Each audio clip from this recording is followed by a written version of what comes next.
इस कहानी के शुरुआत में हम डेविड को देख पाते हैं जो इस वक्त इजिप्ट के फेरो की एक मूर्ति के सबसे ऊपर बैठा था, जहां पहुंचना लगभग इम्पॉसिबल है और वहां से पल भर में ही गायब हो जाता है। अब यहां से कहानी 8 साल फ्लैशबैक में जाती है, जब डेविड स्कूल में पढ़ा करता था और उसकी मिली नाम की एक लड़की से बहुत अच्छी दोस्ती थी। मन ही मन डेविड उसे पसंद भी किया करता था, इसलिए वो एक दिन उसे गिफ्ट में डांसिंग क्रिस्टल बॉल देता है, जिसमें कपल आपस में डांस कर रहा था। लेकिन तभी वहाँ पर मार्क नाम का एक शख्स आकर मिली के हाथों से वो बॉल को ले लेता है। डेविड उसे बहुत कहता है कि वो बॉल वापस दे दे। मिली भी उसे भला बुरा कहती है कि आखिर तुम्हें हमारे बीच पड़ने की क्या जरूरत है, जिस पर मार्क चिढ़ जाता है और वो बॉल को एक जमी हुई नदी के बीच में फेंक देता है। ये गिफ्ट डेविड के लिए बहुत ही खास था, इसलिए उसे वापस लाने के लिए वो धीरे धीरे करके उस जमी हुई बर्फ पर चलने लगता है। हालांकि उसे बॉल तो मिल जाती है, लेकिन पल भर में ही वहाँ की बर्फ पिघल जाती है, जिस कारण वो पानी के अंदर गिर जाता है। मिली ये सब देख उसे बचाने के लिए उसके पास भागती है, लेकिन तब तक बहुत देर हो चुकी थी। वहीं पानी में डेविड अपने आप को बचाने की बहुत कोशिश करता है, लेकिन पानी का दबाव था कि जो उसे अपनी ओर खींचता जा रहा था। लेकिन कुछ पल के बाद में ऐसा होता है जिसकी उसे भी उम्मीद नहीं थी। वो वहाँ से टेलीपोर्ट होकर एक लाइब्रेरी में आ जाता है। लोग भी हैरान होते हैं कि आखिर पानी से सना एक लड़का इस लाइब्रेरी में ऐसा क्या कर रहा है। डेविड वहाँ से निकलकर अपने घर पहुँचता है, जहाँ उसके फादर दिखाया जाता है, जिसका नाम था विलियम राइस और उसकी वाइफ थी मैरी राइस।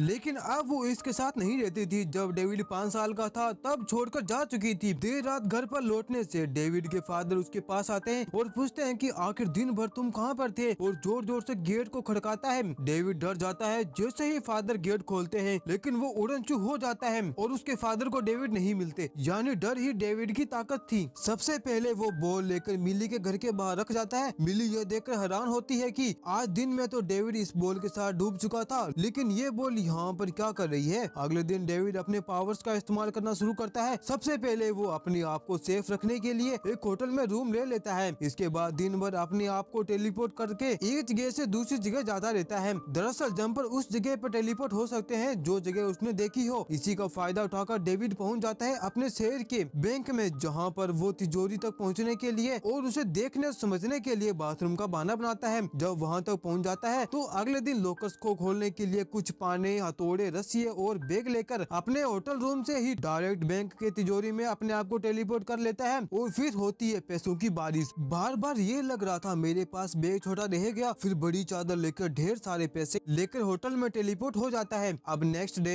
जब बैंक खुलती है तो हर कोई देखकर हैरान था, आखिर बंद तिजोरी के अंदर चोरी हुई तो हुई कैसे। जहाँ हम रोलैंड नाम के एक पैलेडियंस को देखते हैं। रोलैंड समझ जाता है ये चोरी किसी आम इंसान ने नहीं बल्कि एक जंपर ने करी है। यहाँ डेविड लाइफ एकदम मस्त चल रही थी, उसे सीढ़ियों से नीचे भी उतरना होता है तो वह टेलीपोर्टेशन का यूज करता है। फिर कोई चीज लानी होती है तभी वो टेलीपोर्टेशन का यूज करता है। उसका एक रूम तो ऐसा था जहाँ पर दुनिया की सारी करेंसीज पड़ी थी, ताकि अगर वो कहीं पर घूमना भी चाहे तो उसे पैसों की कोई कमी ना हो। उसकी लाइफ एकदम मस्त चल रही थी, जब चाहे जहाँ चाहे सिर्फ 1 सेकंड में ही पहुँच जाता था। कभी बिग बैंग के क्लॉक टावर पर तो कभी किसी भी रेस्टोरेंट में। एक दिन ऐसा करते वक्त उसे ग्रिफिन नाम के एक शख्स देख लेता है। इस टाइम वो एक बार के अंदर आया हुआ था और एक लड़की उसे देखकर इम्प्रेस हो जाती है। इसके बाद में वो इंटीमेट हो जाते हैं। नेक्स्ट डे उस लड़की को वहीं छोड़कर वो वाटर एक्टिवेशन के लिए बहामास में निकल जाता है। यहाँ से सीन शिफ्ट होता है प्लेडियंस पर, जिन्होंने एक और जंपर को पकड़ लिया था। इनके पास शॉक वाइब इलेक्ट्रॉनिक डिवाइस था,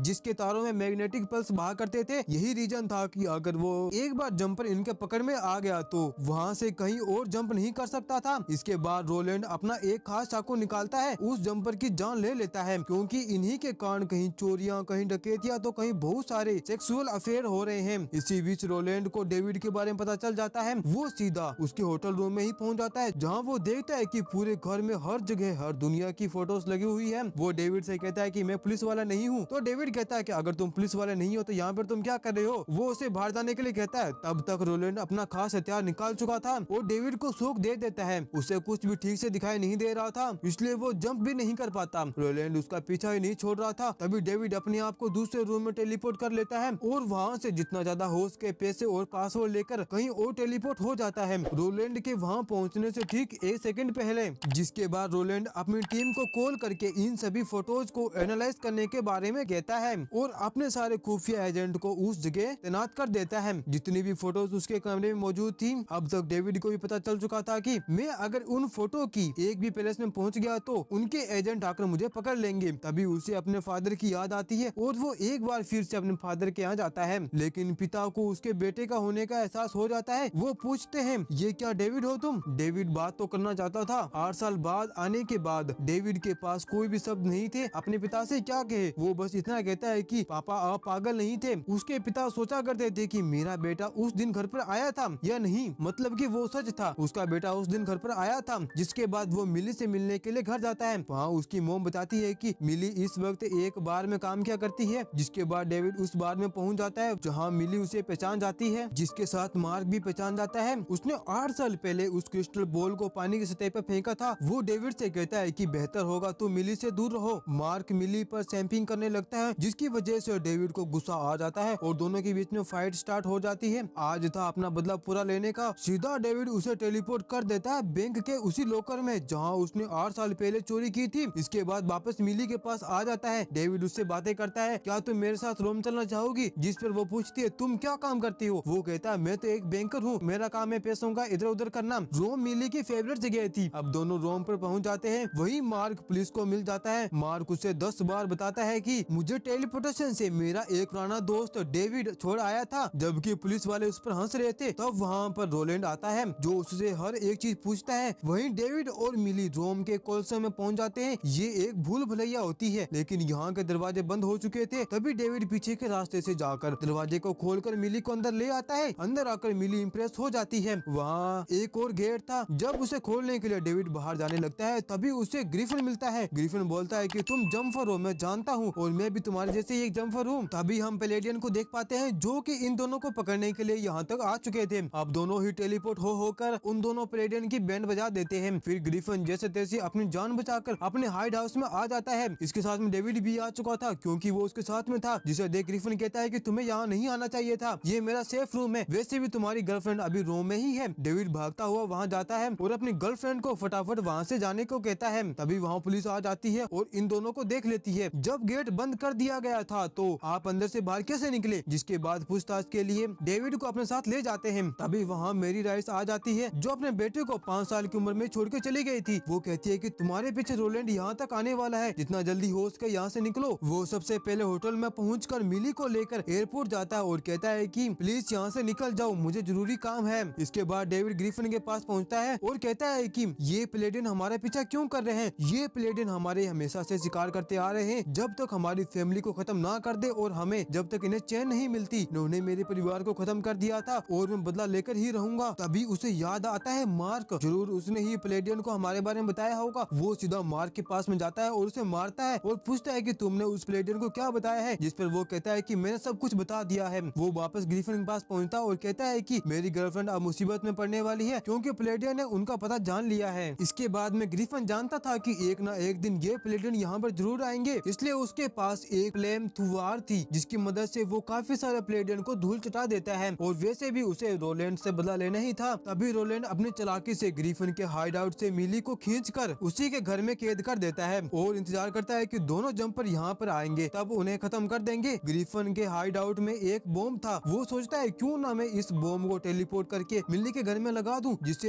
एक ही बार में सारे पैलेडियन खत्म हो जाएंगे। लेकिन डेविड ऐसा करने से मना कर देता है क्योंकि इसमें मिली भी मारी जाएगी। डेविड मिली को बचाने के लिए जैसे ही उसके पास पहुंचता है तभी सभी पैलेडियन मिलकर उसे मैग्नेटिक व्यूज में जकड़ लेते हैं। जिसके बाद डेविड अपनी पूरी पावर लगाकर एक ही बार में इतनी बड़ी जंप लगा देता है कि पूरा का पूरा घर समेत ही पानी में डूब जाता है। वहाँ से दोनों बचकर भागते हैं। डेविड जब टेलीपोर्ट करता है तब पूरा घर उसी लाइब्रेरी में शिफ्ट हो जाता है जहाँ डेविड अक्सर आया जाया करता था। अब डेविड विलन को ऐसी पहाड़ी पर छोड़कर आता है जहाँ से निकलना इम्पॉसिबल था। जिसके बाद डेविड अपने मोम के पास जाता है जहाँ उसकी बहन मिलती है। वो अपनी मोम से पूछता है कि मोम आप 5 साल पहले जब मैं 5 साल का था तब आप छोड़कर क्यों चली गई? मेरी बताती है मैं खुद एक पैलेडियन हूँ और एक ही घर में पैलेडियन पैदा हो गया। मेरे पास 2 रास्ते थे, तुम्हें जान से मार दूं या तुम्हें छोड़ के चली जाऊं, इसलिए मैंने दूसरा रास्ता चुना। अब डेविड की मोम उसे स्वीकार नहीं करती और उसके फादर को भी उन पैलेडियन ने मार दिया होता है। अब इसके बाद में वो टेलीपोर्ट होकर मिली से मिलने जाता है। वो दोनों एक गर्म जगह पर चले जाते हैं और खुश रहते हैं। और इसी के साथ ये मूवी यहीं पर खत्म होती है। आपको मूवी कैसी लगी? अच्छी लगी तो वीडियो को लाइक, चैनल को सब्सक्राइब जरूर करें। जब तक मिलते हैं अगली वीडियो में, जब तक के लिए बाय बाय।